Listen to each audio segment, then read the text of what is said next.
Bonjour,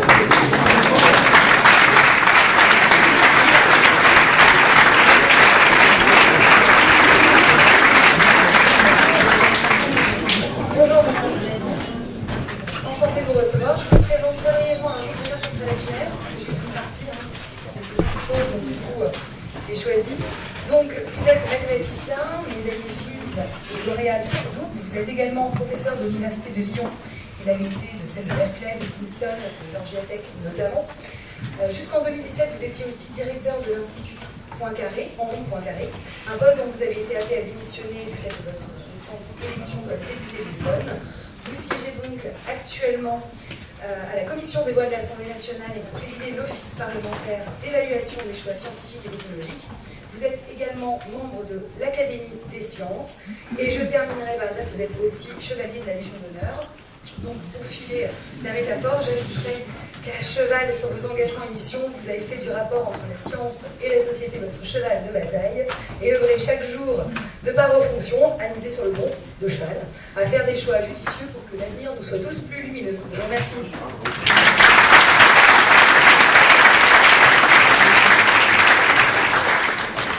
Merci pour votre introduction. Vous connaissez la chanson, je trouve ça beau de cheval. Voilà. Et on va se lancer dans l'intelligence artificielle comme il se doit, comme c'est le thème de tout ce sommet. Avec l'angle qui sera très particulier, quelle stratégie il y a pour la France? Alors, je ne vais pas revenir sur tout ce que c'est que l'IA, comment ça se développe, quelle transformation de société. D'autres orateurs s'en sont chargés, s'en chargeront. Ici, je vais insister sur la question de la stratégie française.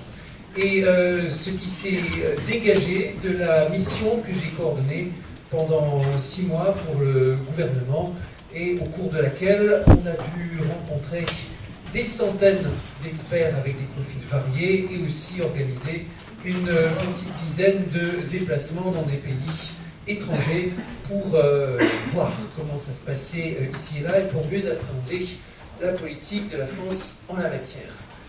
C'est une histoire qui se décline intérieurement, c'est aussi une histoire qui se décline internationalement.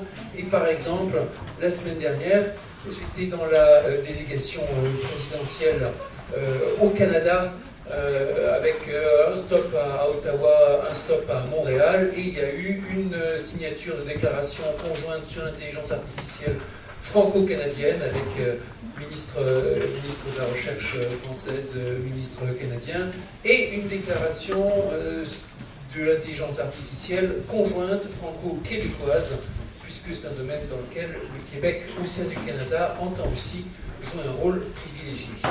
L'occasion de rappeler que le Canada fait partie des pays les plus en vue pour l'intelligence artificielle, avec un développement très rapide, même si les leaders incontestés en la matière, en termes de force de frappe, de développement économique, de puissance d'influence sur la scène internationale, restent les États-Unis et maintenant la Chine.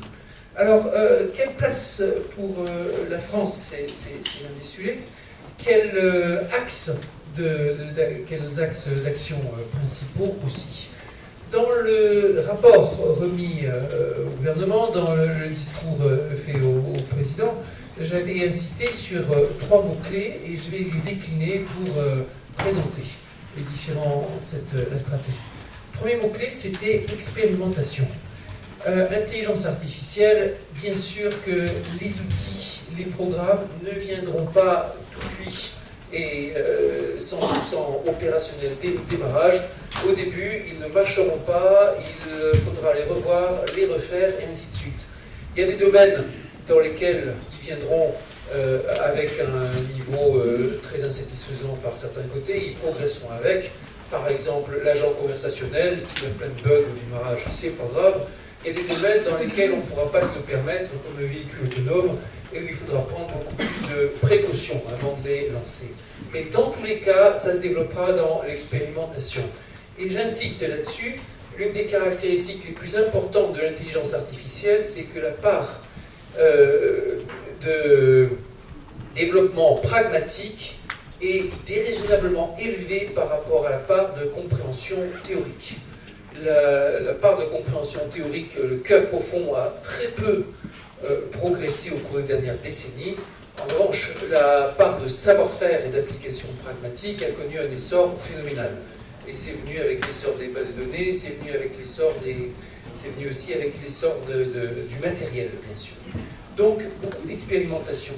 Cette expérimentation, elle va devoir se décliner d'abord dans les centres de recherche. Et l'un des axes majeurs de la stratégie française, ça va être de mettre en valeur ce pourquoi elle est certainement le plus reconnue sur la scène IA mondiale, à savoir sa capacité de recherche en la matière. Et bien sûr, rappelons aussi que le français est une langue très parlée dans les grands laboratoires de recherche en intelligence artificielle en dehors de la France. Plusieurs des centres les plus importants en Europe sont dirigés par des Français. C'est le cas du centre Google Zurich. Le laboratoire Facebook Paris a été fondé par un Français. La stratégie intelligence artificielle britannique a été très influencée par un Français, Pesanti, et ainsi de suite. Il y a des Français partout dans ce domaine, et c'est bien la marque d'un système de recherche qui se décline en chercheurs, ingénieurs, expérimentateurs français, qui est performant et qu'il va falloir renforcer.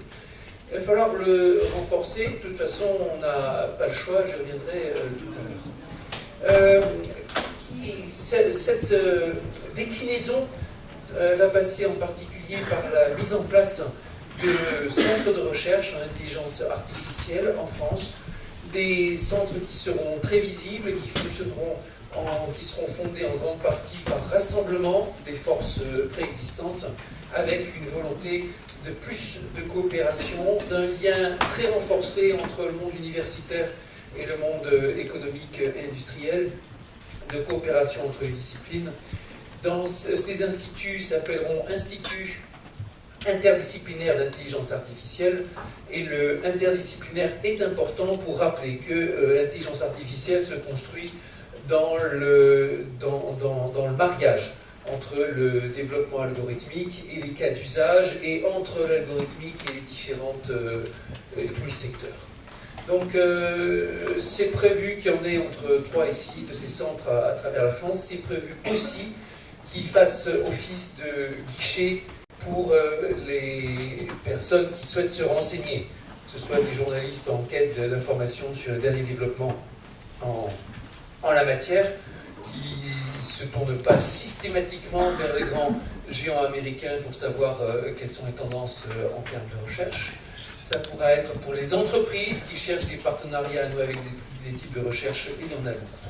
Ça peut être pour d'autres institutions de recherche qui souhaitent se lancer dans des travaux de recherche liés à l'IA, qui soient ou pas dans ces instituts de recherche. Ce plan va être mis en œuvre avec un pilotage réalisé par INRIA, et la nomination du nouveau président de INRIA est attendue comme un événement qui sera structurant pour cette action. Ce sera le gros dossier qu'il aura en charge dans les premiers temps de son mandat. Voilà pour cette partie expérimentation en termes de recherche. Maintenant, expérimentation, ça va aussi être en termes d'environnement législatif. La voiture autonome est un exemple typique dans lequel, pour pouvoir faire des expérimentations et des tests grandeur nature, il faudra dans certains cas assouplir la législation, permettre s'entendre avec les acteurs territoriaux pour des expériences contrôlées dans un environnement qui sera prédéfini, faire des bacs à sable, comme on dit. Ça sera valable dans le domaine de la voiture autonome, on y pense particulièrement parce qu'il y a une stratégie spécifique véhicule autonome qui sera développée par la France, mais le besoin va aussi s'en faire sentir dans d'autres secteurs. L'intelligence artificielle, c'est un secteur qui demande de l'expérimentation pour se développer, et ça demande aussi à nous de l'expérimentation, du tâtonnement pour trouver les bonnes marques, les bons usages, les bons produits. Et ça mène au dernier volet sur lequel je dois insister pour l'expérimentation, le volet emploi.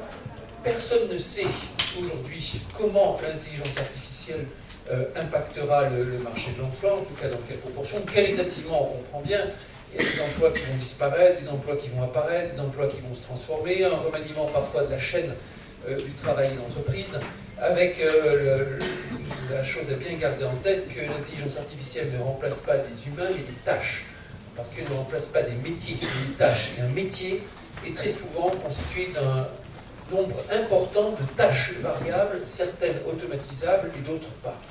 Dans ce contexte-là, il faudra faire des expérimentations aussi sur le partage des tâches, voire sur la structure du partage de la valeur ajoutée, et ainsi de suite. Au cours des décennies à venir, il y a un certain nombre d'évolutions qui sont plausibles. Par exemple, le fait que plus les tâches s'automatiseront, plus les tâches à valeur ajoutée humaine, empathique, communication vont se réapprécier, se renforcer. Par exemple, la nécessité pour les entreprises de retravailler sur la clé de répartition pour les salaires, sur la répartition des bénéfices et de la valeur ajoutée, et tout ça, ça se trouvera par l'expérimentation. Il n'y a pas de théorie aujourd'hui qui soit convaincante sur le fait que tel scénario va vraiment se passer. Il y a quelque temps, quand le CNRS avait fait un numéro spécial sur l'intelligence artificielle, ils avaient demandé à des experts d'imaginer 6 scénarios assez forts sur l'évolution du travail dans les décennies à venir, et les 6 scénarios avaient des éléments qui pouvaient se défendre, s'argumenter. Et donc, collectivement, on va le voir venir. Voilà pour l'expérimentation. J'en profite aussi pour rappeler que la survenue aussi actuelle de l'intelligence artificielle au niveau de buzz où c'est actuellement, personne l'anticipait il y a seulement 10 ans. Et il y a encore 5-6 ans, on ne voyait pas du tout que ça deviendrait un enjeu aussi fort, et même au niveau le plus technologique. On n'était pas du tout sur les mêmes bases, les mêmes fondamentaux que maintenant. Hier, je faisais un débat à l'hôtel de ville, peut-être certains d'entre vous y étaient, en compagnie d'un jeune chercheur expert en intelligence artificielle, Julien Méral, qui a travaillé avec certains des meilleurs experts français en la matière, et nous disait, jusqu'en 2012, je faisais ce que maintenant on appelle intelligence artificielle, mais on ne l'appelait pas comme ça. On l'appelait apprentissage machine, reconnaissance d'image, et ça serait venu à l'esprit d'aucun d'entre nous dans l'équipe de dire qu'on fait de l'intelligence artificielle. Aussi parce que c'était complètement déconnecté de l'objectif de reproduire des processus cognitifs. Pour des raisons en partie historiques, en partie de marketing, les mots intelligence artificielle sont revenus pour désigner ces tâches d'algorithmique sophistiquées, et au plan technique, les technologies dites de réseaux de neurones qui étaient considérées comme inopérantes, inefficaces et sans avenir se sont avérées finalement opérantes, efficaces, et beaucoup vous explique que c'est ça qui va créer le monde de demain. Donc il y a beaucoup de surprises en la matière, et c'est seulement en expérimentant qu'on les trouve.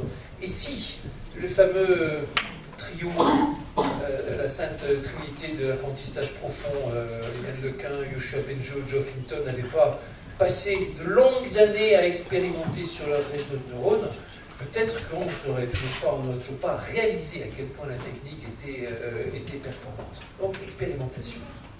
Deuxième mot-clé, partage.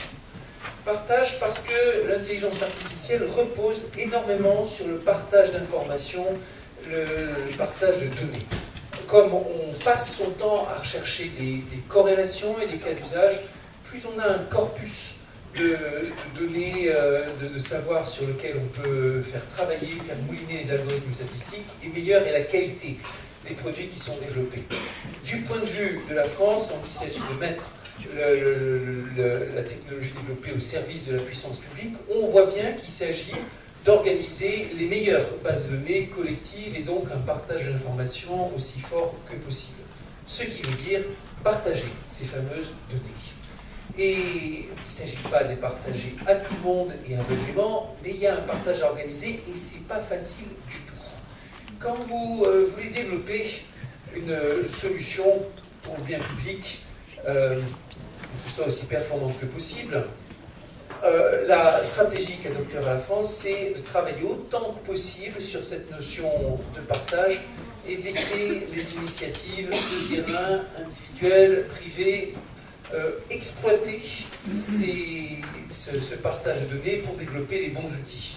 Parce que, en termes de développement d'outils de façon réactive et efficace, la puissance publique ne peut jamais rivaliser avec les initiatives privées avec toute leur multiplicité et leur motivation individuelle très poussée.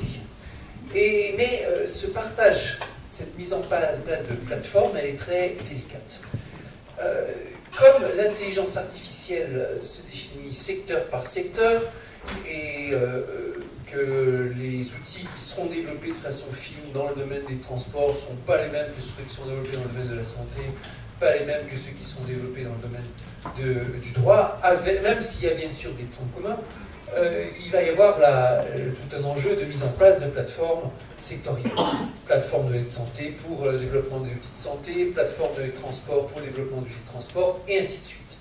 Avec une plateforme, les auditions dans le cours de la mission l'ont montré de façon répétée, quand vous voulez mettre en place une plateforme, vous avez 3 grands défis à relever. Le premier défi, c'est le défi technique. Comment on connecte, comment on stocke les choses, avoir les bons formats. Quand il s'agit de partager des données qui sont des formats différents, comment assurer la compatibilité, comment faire en sorte que l'information soit rapidement disponible, comment mettre en place un bon niveau de cybersécurité dans un monde où les menaces sont de plus en plus complexes et efficaces, comment mettre en place les bons droits, et ainsi de suite. Ça, c'est le premier défi. Deuxième défi, c'est le défi éthique et juridique. Comment faire en sorte que votre partage de données soit raccord avec les lois, droit français, droit européen, comment faire en sorte que l'usage soit éthiquement le bon, comment garantir que les outils qui soient développés soient efficaces, en particulier que vos données n'aient pas de biais qui vont ravager la façon dont les applications se dérouleront, et ainsi de suite. Troisième grand défi, c'est le défi de la confiance et justement du partage. Quels acteurs vont accepter de partager leurs données avec qui? En pratique, aujourd'hui, même au sein d'une même entreprise, le département numéro 1 a beaucoup de réticence à communiquer ces données au département numéro 2. Alors, vous imaginez, quand il s'agit de communiquer des données entre organismes, entre publics et privés, entre hôpitaux et caisses administratives, voire entre pays différents. C'est un défi considérable. Et en pratique, quand on se lance dans ce genre de projet, on voit toujours les obstacles techniques comme les obstacles complexes, et de loin les plus dangereux, les plus difficiles sont ces obstacles de confiance, arriver à faire parler les données les unes avec les autres. Avec un rôle tout particulier dans ce cadre-là, de l'État, dans une vision de politique française, c'est-à-dire avec un État fort, un État qui agit parfois comme incitateur, parfois de façon forte pour forcer le partage de données entre acteurs qui ne le feraient pas spontanément, mais aussi en contrôleur général si on veut, en référent éthique et en tiers de confiance, avec des acteurs qui ne souhaiteraient pas partager ou qui auraient, par exemple, ça peut se comprendre, des acteurs qui ont des questions de secret professionnel à garder, des questions de concurrence, ne partageront qu'une partie de leurs données, et c'est normal, et ça pourra être un tiers ou à la puissance publique d'être dépositaire du fait qu'il n'y a que certaines informations qui communiquent et de juger lesquelles il faut forcer la communication et lesquelles il est légitime que les acteurs conservent par respect du secret professionnel, du secret. Voilà pour cette question de la confiance, du partage, et on va insister sur le fait que c'est, en termes, pour la société, un défi extrêmement intéressant. Historiquement, la solidarité, elle se manifeste par le partage de biens, par le partage de temps qu'on donne les uns aux autres, par la redistribution de l'argent, par le partage du risque aussi, c'est tout le principe de l'assurance. Ici, il y a une nouvelle forme de partage qui est dans le partage de données. On insiste sur le fait qu'on le voit comme, au niveau de la société, une question de partage et pas de monétisation de données. Dans un contexte où ces données peuvent concourir au bien public, chaque fois qu'elles vont être utilisées, par exemple dans le domaine de la santé pour le développement de nouveaux produits, il est normal que ça se traduise par une démarche de solidarité. Et cette démarche, c'est le consentement éclairé, autonome, instruit qu'il incarnera. Et ce consentement, tel qu'il a été défini à plusieurs reprises dans notre droit, il se retrouve aussi à la base de l'exploitation des données personnelles dans le règlement général de protection des données européen. Et c'est le règlement général qui encadre et en même temps permet ce partage de faire dans un climat de confiance sur lequel il faudra sans cesse travailler. Troisième mot-clé, c'est celui de souveraineté. Avec l'intelligence artificielle, il y a une grande puissance et beaucoup d'applications qui peuvent se développer. Et dans ce contexte, il est important de ne pas se laisser imposer les choix ou les évolutions, mais de les contrôler ou de participer, de les faire avancer dans le sens qui nous importe. Souveraineté, on peut voir ça de plusieurs façons. Alors, à l'instant, je vous parlais de la question du consentement des données, c'est la question de votre souveraineté par rapport à vos données. Partager ce que vous souhaitez partager avec les acteurs en qui vous avez confiance. Souveraineté, ça peut être, on peut voir ça comme la société, les humains, disons, par rapport à la technologie. Pas se laisser imposer par la technologie des habitudes dont nous ne voudrions pas. Souvent délicat parce qu'on se retrouve facilement entraîné dans un usage qu'on n'avait pas prévu, une technologie que nous avons nous-mêmes appelée de nos voeux, avec toutes sortes d'effets rebonds, typiquement le fait que beaucoup d'outils technologiques ont été conçus pour nous faire gagner du temps, mais que finalement, comme on les utilise beaucoup plus que ce qui était prévu, on se retrouve à, au contraire, dépenser beaucoup plus de temps qu'avant. On peut le décliner selon bien les technologies. Alors, de façon générale, il va falloir savoir collectivement comment on garde ce contrôle, mettre en place les bonnes institutions éthiques qui vont dire qu'est-ce qu'on peut faire, qu'est-ce qu'on ne peut pas faire, qu'est-ce qui est choquant, qu'est-ce qui n'est pas. On a pour ça des exemples ou des contre-exemples qui nous viennent d'autres continents. Par exemple, le niveau de surveillance et reconnaissance automatique tel qu'il est développé en ce moment en Chine, c'est quelque chose qui est un repoussoir pour la plupart des pays européens, peut-être pour tous.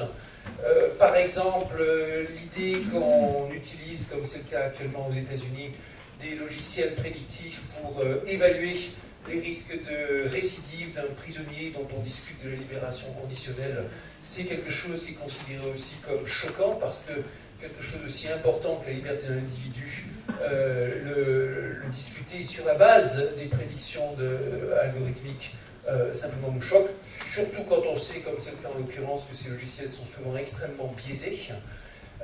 Et ça sera important d'avoir ces bons espaces de discussion publique, comités d'experts qui pourront rendre des avis au gouvernement, aux citoyens, être questionnés et bref, surveiller les évolutions de ce genre de choses. Souveraineté aussi en matière de données de façon collective et continentale, c'était l'un des enjeux du règlement général de protection des données qui vient d'être mis en place. C'était il y a deux semaines, des choses comme ça, ouais, 3 semaines. Et qui a été longuement débattu. Il a été voué aux gémonies par bien des commentateurs, y compris des commentateurs intelligents, dont certains qui se retrouvent, qui sont orateurs ici. Mais quand on voit comment ça se passe aujourd'hui, la tournure qu'a pris le débat public aux États-Unis, la façon dont les pays, les uns après les autres, réaffirment leur attachement au respect de la vie privée, à tout ça, on voit qu'on n'avait juste pas le choix. Il fallait le faire, sinon on se retrouvait face à une possibilité de perte de confiance majeure. En outre, ça montre que c'est le genre de sujet sur lesquels l'Europe peut agir et dans lesquels on espère que l'Europe agira de façon efficace. L'intelligence artificielle, c'est un sujet typique qui se discute à l'échelle européenne, on peut discuter à l'échelle nationale, parce qu'il y a besoin de moyens considérables en termes d'infrastructures de calcul, parce qu'il y a besoin de très grandes bases de données, parce qu'il y a besoin de développement économique important, et que l'Europe, c'est la bonne base de taille de marché, c'est la bonne base de taille de citoyens pour concurrencer n'importe quel autre marché dans le monde existant aujourd'hui ou demain. Et puis parce que l'Europe aussi, il y a toutes les compétences qu'on veut là-dedans, et puis des fonds de valeurs partagées, et une sensibilité, en l'occurrence une sensibilité au respect de la vie privée qui est sensiblement supérieure à ce qu'on trouve aux États-Unis dans le débat public ou en Chine, pour reparler de ces deux pays qui sont les plus avancés en la matière. Donc il fallait le faire, et ça ne doit pas nous faire oublier que si les débats sur le règlement général de la protection des données ont pu aboutir, c'est pas juste parce que les experts européens se sont réunis, ont convaincu les dirigeants qu'il fallait aller vers ça dans une démarche de progrès, c'est aussi parce qu'il y avait une grande peur, et la grande peur c'était l'affaire Snowden. Si l'affaire Snowden n'avait pas éclaté pendant que les débats étaient complètement enlisés au sein des instances européennes, peut-être que le RGPD n'aurait jamais vu le jour. Ce qui nous rappelle que le débat public, le progrès se fait souvent motivé aussi par la peur et le danger, et en l'occurrence, il y a grande peur et grand danger. Les possibilités de dérive de l'intelligence artificielle, elles ont été dénoncées avec force par les auteurs, et l'endroit où elles ont été dénoncées le plus fort, c'est les États-Unis, très clairement. C'est aussi l'endroit où il y a eu des expérimentations dans un cadre beaucoup moins restrictif ici. Et ça doit nous inspirer. Il ne s'agit pas de rassurer les gens de façon lénifiante en disant « Ne vous inquiétez pas, tout va bien, ça ne nous apportera que du bonheur, on se charge de tout ».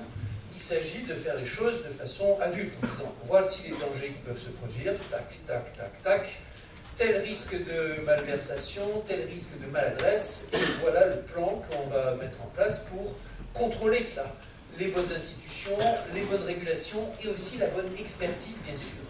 Si on n'a pas le nombre suffisant d'experts, d'ingénieurs, de personnes compétentes, qualifiées un peu partout pour repérer les comportements à risque, vérifier quand quelque chose ne va pas, réparer les situations, ça ne servira à rien d'avoir les bons règlements, ça ne servira à rien d'avoir les bons comités d'éthique, parce que ça sera juste non opérationnel.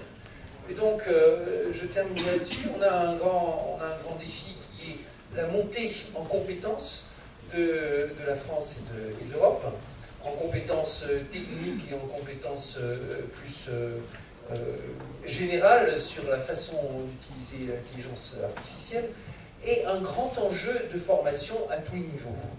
Ça veut dire former plus de chercheurs, plus d'ingénieurs, beaucoup plus de profils moyennement qualifiés en IA. Pour l'instant, la tendance française a été de former un petit nombre d'experts ultra qualifiés. On a besoin de beaucoup plus d'experts et moins qualifiés. En revanche, on en a besoin qu'il y ait plus d'expériences interdisciplinaires, de parcours multiples, d'expériences du public, du privé et tout ce que vous voulez. Et on a besoin aussi que ça se décline par des meilleures informations sur les orientations pour les étudiants, que ça s'invite dans les lycées, dans les collèges, à la fois par un enseignement algorithmique de bonne qualité en initiation, mais aussi par un cours d'instruction au bon comportement, de type instruction civique, culture, qu'est-ce que je dois faire par rapport aux données, qu'est-ce que je dois savoir sur l'état des forces en présence, quelles institutions, c'est quoi la CNIL, et ainsi de suite. Et on a besoin aussi donc de former nos jeunes par rapport à ça. Et sur la partie recherche, non seulement c'est indispensable pour la montée en compétences, mais c'est même obligatoire si on ne veut pas tout simplement que l'école française en la matière se tarisse.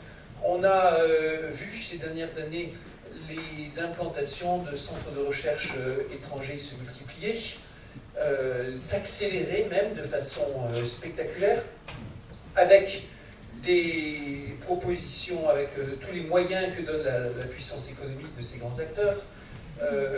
Les acteurs, on a eu des acteurs américains, asiatiques, tout ce qu'on veut.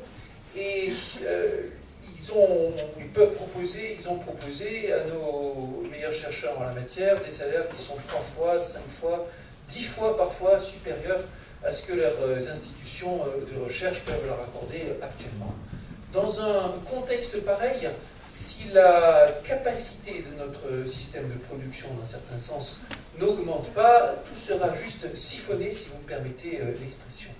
Pour remédier à ça, certaines des mesures qui ont été annoncées par la France, c'est premièrement, possibilité de coopération accrue entre monde universitaire et monde privé, économique, industriel.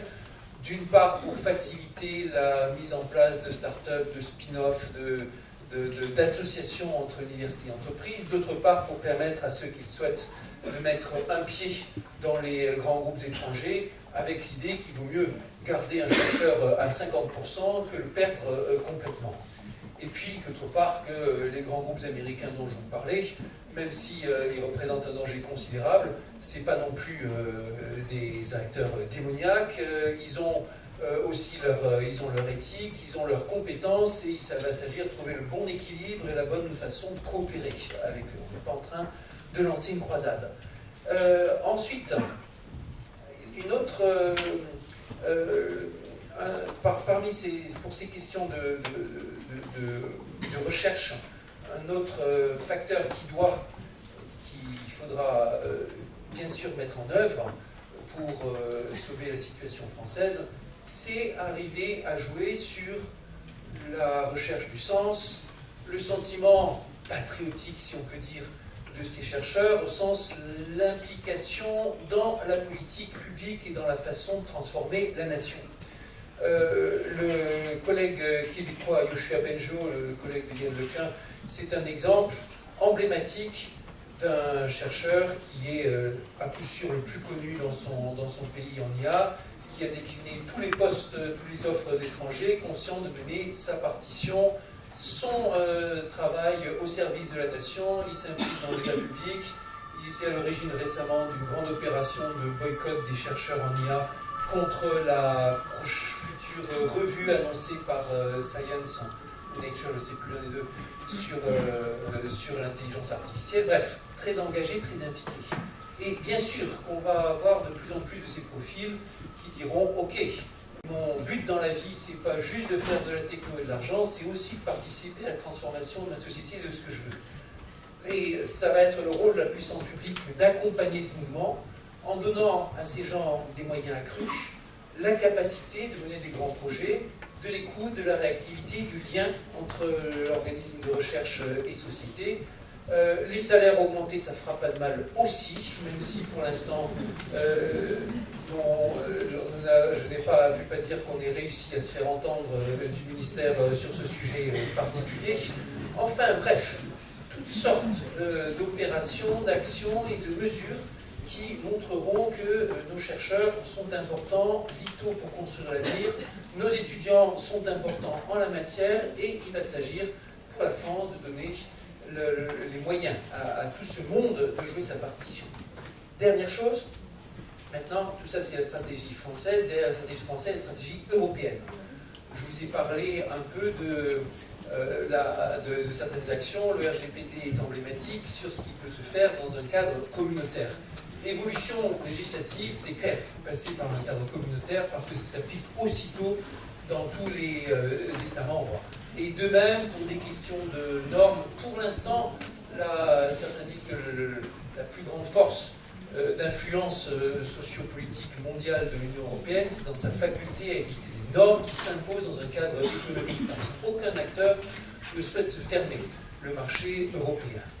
Maintenant, il va aussi falloir mettre en œuvre d'autres choses que permet l'Europe, en particulier la mise en réseau et les contacts établis entre des acteurs de traditions, de cultures différentes au sein de l'Europe. Et cheminer vers la fin.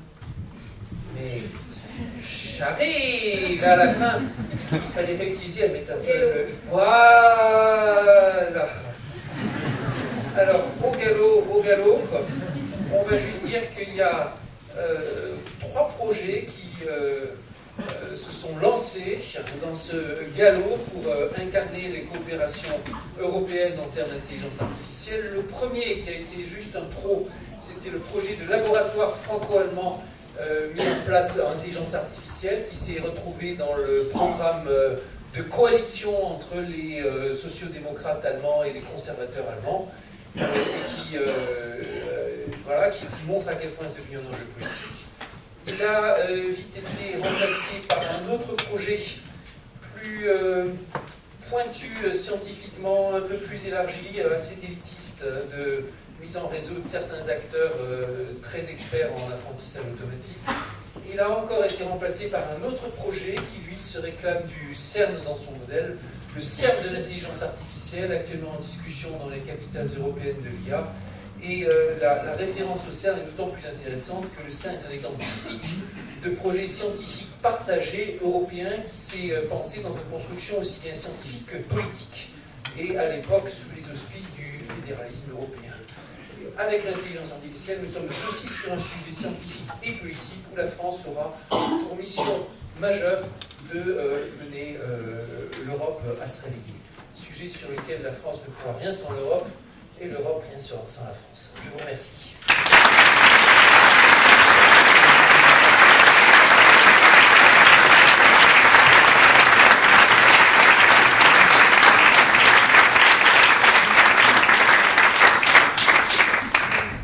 Alors, on va à présent prendre quelques questions. On va galoper vers les questions. Voilà, En avant. c'est ça. Je vous laisse choisir qui pose des questions. Merci. Vous avez souligné l'importance de la formation. Il y a un enjeu effectivement pour former les futurs chercheurs. Je pense qu'il y a un enjeu encore plus important, vous en avez un peu parlé, pour former des futurs citoyens qui soient capables de comprendre le monde dans lequel ils vivent. Donc j'apprécie qu'on voit apparaître des enseignements d'informatique au lycée et au collège. Pour autant, je pose la question de qui va faire ces enseignements d'informatique. L'année dernière est apparue une option informatique au CAPES de mathématiques, c'est un début. Je pose donc la question de à quand un CAPES et une agrégation purement informatique pour avoir un véritable enseignement d'informatique qui permettra de former des citoyens qui comprendront le monde dans lequel ils vont vivre. Ok, merci. Je vais prendre quelques questions en grappe et puis répondre. Vous évoquiez tout à l'heure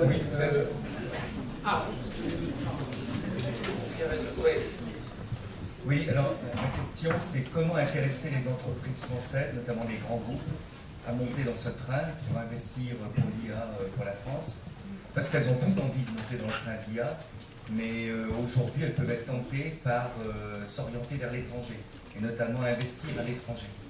Donc comment les inciter, je dis notamment les grands groupes, à investir dans l'intelligence artificielle en France. Ok. Vous évoquiez tout Toujours à des l'heure métaphores. un nécessaire maillage.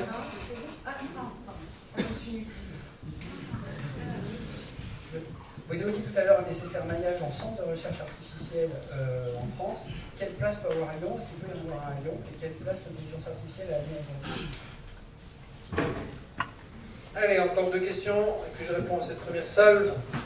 Bonjour Cédric, enchanté, merci d'être venu nous voir sur Lyon. Effectivement, on vous suit tous depuis fort longtemps et nous apprécions beaucoup cette démarche et l'investissement que vous faites sur l'intelligence artificielle. Mais écoutez, en termes de questions, j'en ai beaucoup, c'est à vite, mais je vais essayer d'en poser qu'une seule pour donner le choix aux autres de pouvoir poser des voilà, depuis 15 ans, je travaille dans l'informatique dédiée au handicap, aux personnes en situation de handicap et aux personnes âgées vieillissantes. Et au fur et à mesure que j'avance dans ma réflexion personnelle et dans mon travail d'ingénieur, je m'aperçois que finalement, la technologie peut beaucoup de choses.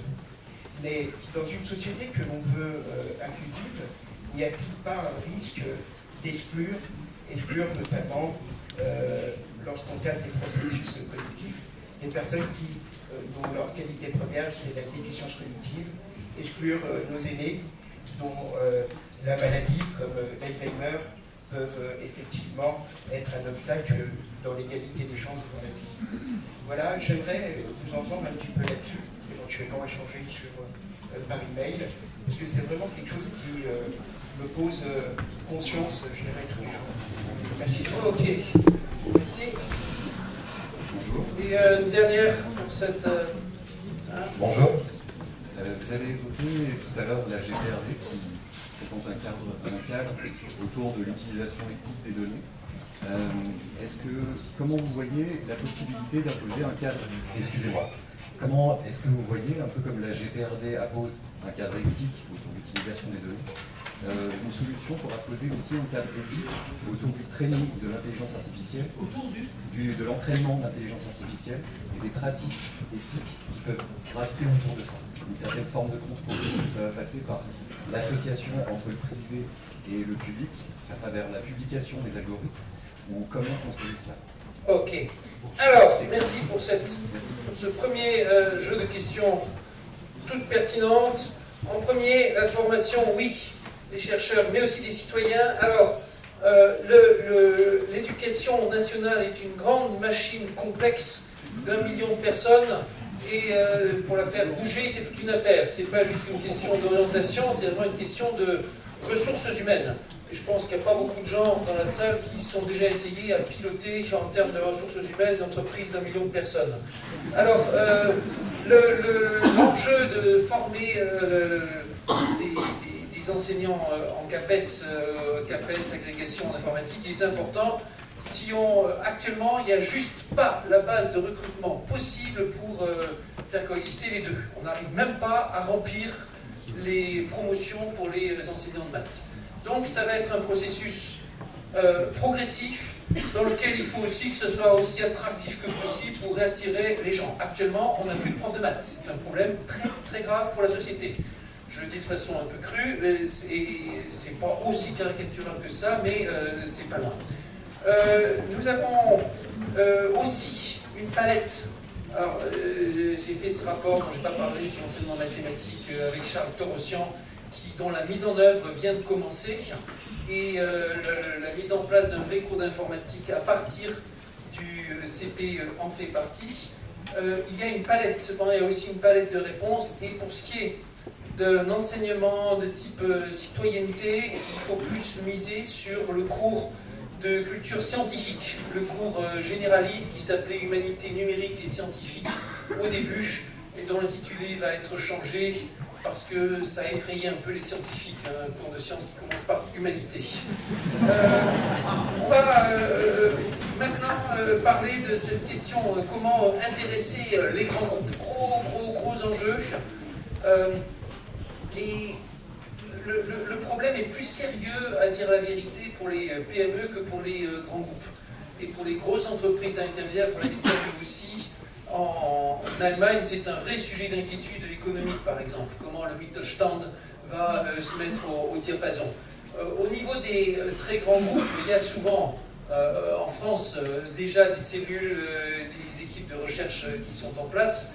Et ça a vocation à continuer. De toute façon, la bonne IA que vous développez dans un grand groupe, il faut qu'elle ait une déclinaison interne, avec une équipe interne qui saura être à l'écoute des besoins des uns et des autres et développer les choses en interaction. Maintenant, on a besoin aussi d'expertise externe, et il y a un grand enjeu là qui est pour les acteurs français de se rendre suffisamment visibles pour participer à ça. En termes théoriques, en termes algorithmiques, la meilleure qualité du monde se trouve dans les équipes de recherche françaises. Je veux dire, c'est pas le seul endroit, mais c'est pas plus mauvais dans les meilleures équipes françaises que dans les meilleures équipes américaines ou chinoises ou ailleurs. En revanche, nos équipes de recherche sont beaucoup moins visibles, beaucoup moins efficaces en termes de communication, bien moins grande culture de discussion avec le monde socio-économique. Et là, il y a de gros enjeux. L'un des enjeux de ces instituts de recherche qui viendront, ce sera d'arriver à mettre en place de tels mécanismes, guichets, conseils, et ainsi de suite. On en vient à cette question maintenant. Ah oui, et puis je vais dire aussi, c'est un domaine dans lequel il faut aussi faire preuve de patriotisme en un sens. Sur n'importe quel sujet, si vous avez à vos équipements informatiques, cloud, solutions algorithmiques, qui sait quoi, et que vous avez une palette de solutions, et que vous faites votre étude comparative et vous considérez que, ah voilà, tout pris en compte, c'est telle solution américaine qui va être la meilleure, et donc je vais y aller là pour le bien de mon entreprise. C'est super, mais si toutes les entreprises font ça, ça va être une catastrophe économique considérable, parce que ça voudra dire que l'expertise au niveau du développement se fera entièrement outre-Atlantique. De notre côté, l'expertise s'écroulera et notre économie deviendra juste dépendante, avec des tarifs qui pourront augmenter d'un coup. Bref, une perte de souveraineté majeure. Les côtés américains, on sait très bien, la puissance publique sait très bien à l'occasion insister sur cette notion patriotique, y compris dans la loi. Je vous rappelle que le Buy American Act impose à toute commande publique d'accorder une priorité aux solutions nationales américaines, et j'espère que l'Europe se dotera un jour d'un tel mécanisme de souveraineté. Sur la question d'un 3IA à Lyon, Lyon est un est un pôle avec une excellente expertise. Grenoble est un pôle avec une excellente expertise aussi. Il est peu probable qu'il y ait de la place pour les deux. Et une alliance stratégique entre les deux sera extrêmement bienvenue. Pour ce qui est du...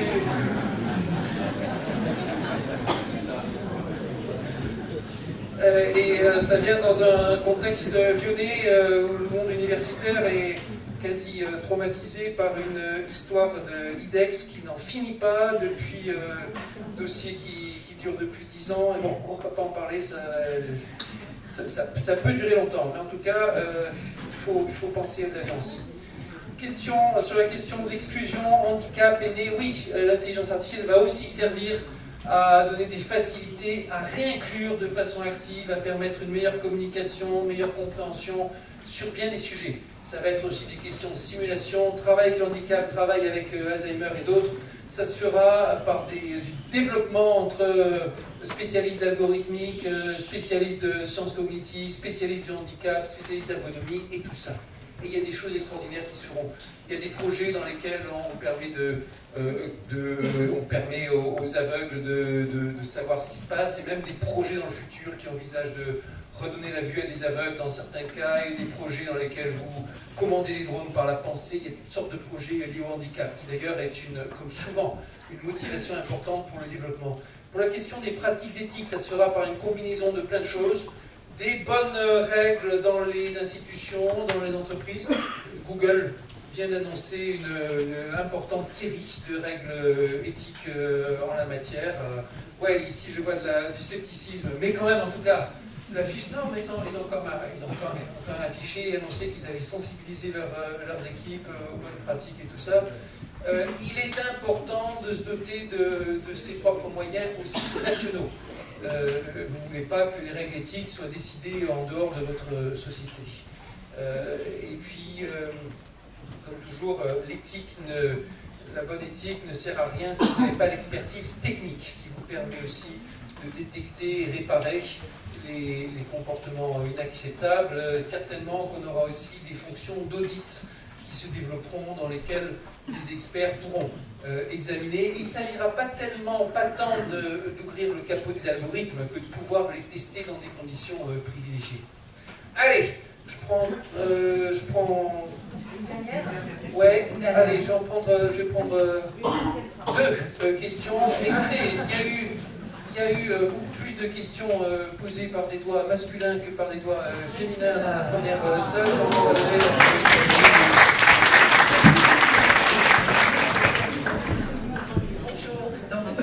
Vous avez évoqué l'intelligence artificielle dans les grands groupes. Alors, cependant, je suis membre de board et j'ai l'impression que si au niveau opérationnel, ça c'est acquis, mais dans les boards, on a peur de l'intelligence artificielle. Si on fait un comparatif avec Hong Kong, vous savez qu'à Hong Kong, il y a notamment une société qui a une intelligence artificielle au board, qui a un pouvoir de vote. Alors, comment sensibiliser les grands groupes? Parce que, bon, pour eux, il y a une peur, hein, cette peur que vous avez décrite. Donc, je pense qu'il y a aussi de la sensibilisation à faire à ce niveau-là. Merci. Très bien. Et encore une jeune femme. Voilà, très bien. Bonjour, merci. Dominique Guégan, Paris 1. J'avais deux petites remarques. La première, c'est concernant la formation. Je suis d'accord qu'il faut former beaucoup de jeunes. Il vous manque des gens en informatique.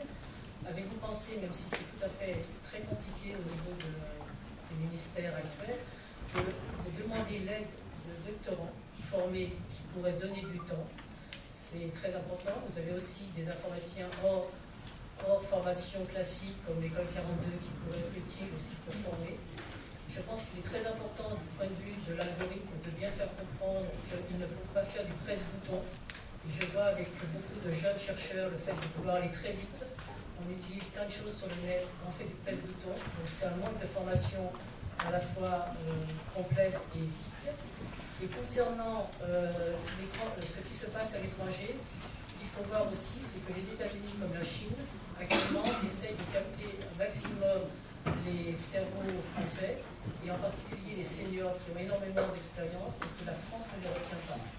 Et je pense que ça, c'est très important aussi à avoir en tête, parce que nous perdons beaucoup de capacités à ce niveau-là. Merci. Ok.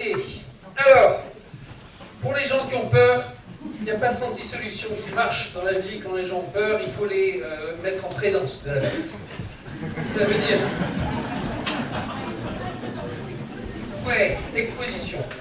Ça veut dire, on leur montre un algorithme d'IA, ça veut dire la démonstration, mais aussi on leur montre les experts, les personnes qui développent, et ça se fait en interaction. Idéalement, les gens dans le board qui ont peur, on leur fait faire une immersion pendant 24 heures, où ils verront bien qu'il n'y a rien de sorcier dans l'IA, et que ça se fait beaucoup par expérimentation, et qu'il y a un côté passionnant à se demander qu'est-ce qu'on va pouvoir prendre en charge, comment ça va se développer. C'est un sujet qui s'est révélé plein de surprises, et qui se révélera encore plein de surprises. Pour la formation, oui, on peut faire appel à toutes sortes de personnes aussi pour aider, pour remplir les rangs de notre corps enseignant et tout ça, mais enseignant, c'est un vrai métier. Et il ne suffit pas d'avoir la compétence technique pour être un bon enseignant. Il y en a plein des cas qui échouent comme ça. Je me souviens de cette série de ces 2 messages terribles que j'ai reçus d'une doctorante. Message 1, je suis tout excité, je vais enfin réussir à faire mon rêve qui est d'aller quitter la recherche pour enseigner, et en plus dans une académie difficile parce que j'aime ça et le combat. Message 2, ça s'est très mal passé, je vais en arrêt de travail, reconstruction psychologique, j'ai été complètement détruite par les élèves. Non, c'est absolument ce qui arrive quand vous envoyez devant des classes des gens qui sont très compétents mais pas formés aux questions de pédagogie, de gestion de groupe, de communication et tout ça, ça peut être juste ravageur. Donc un enseignant, ça demande aussi, c'est pas que les compétences techniques, c'est aussi une formation sur la pédagogie, la façon de gérer les groupes et tout ça, et la didactique et la façon de présenter la discipline. Chers amis, ça a été un plaisir. Merci.